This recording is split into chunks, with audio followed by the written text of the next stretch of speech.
Here is something nobody in Detroit, Stuttgart, or Tokyo wants to admit.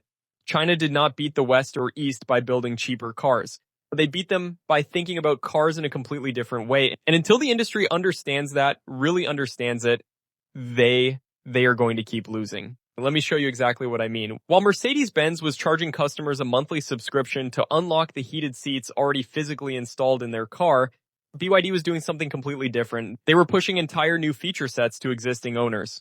Over the air, overnight, for free.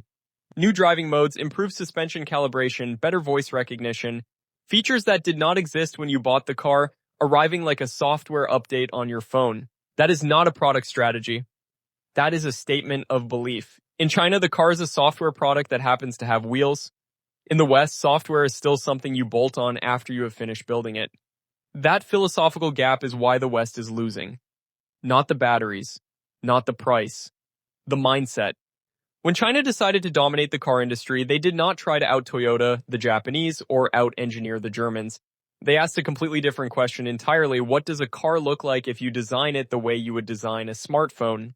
You start with the software architecture. You build the hardware around it. You plan for the car to get better after the customer buys it, not worse.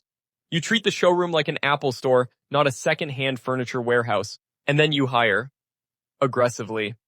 Engineers from Bavaria, designers from Ingolstadt, software architects from California. The knowledge transfer happened quietly over years. Nobody in the Western industry took it seriously until those same people started building cars that were genuinely, embarrassingly good. The solid interiors of the best Chinese electric vehicles right now would make a lot of European offerings look dated or even plasticky. And the screens are bigger, the interfaces are faster, the over-the-air updates actually work. They do this all for less money. Volkswagen, a company that has been making cars since 1938, is now launching a new electric model in China every 2 weeks just to stay relevant. 20 new electrified vehicles in 2026 alone.